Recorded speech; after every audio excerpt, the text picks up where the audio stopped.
When President Buhari presented the 2018 budget estimates to the National Assembly November last year, he called for speedy passage to quicken Nigeria's recovery from recession.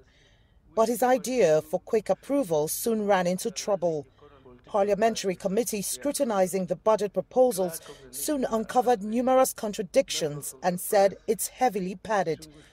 Budget padding is a common practice in Nigeria's budgeting process, where technocrats make higher budget estimates over and above what is required to fund an activity.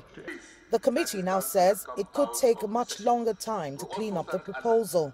So far, the government has been operating with the 2017 budget, and technically it should expire at the end of March.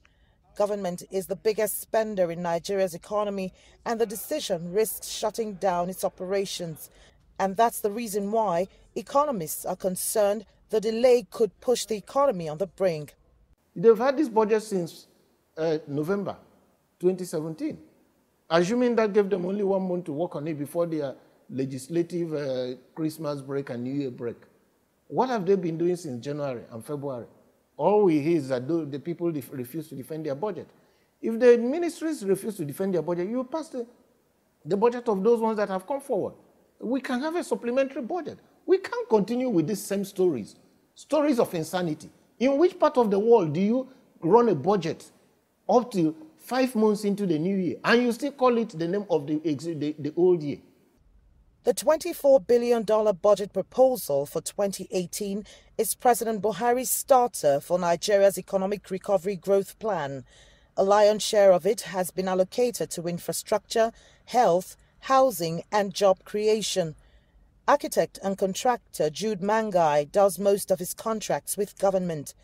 The delay in the budget approval has left his business struggling. In a situation whereby you go out of your way, get money, and inject into this project. And then you complete your 15%, waiting for the next tranche. And they tell you the budget approval has been suspended for one reason or the other. What happens? Don't forget that you borrowed this money. Now, the cost of funds in Nigeria is very high. Interest is running. And because of that, you see a lot of contractors start having problems. You get to a point whereby you're not able to sustain the project because your interests have gone so high. This is the third time in a row Nigeria is failing to pass or implement annual budgets on time. In his first year in office, President Buhari delayed by months to sign and approve the budget, and now Parliament, for the same reasons, is refusing to approve the budgets for the second time. It just emphasizes how difficult it is to fight endemic corruption in Nigeria's civil service. Kelechi, Emekalam, CGTN, Abuja, Nigeria.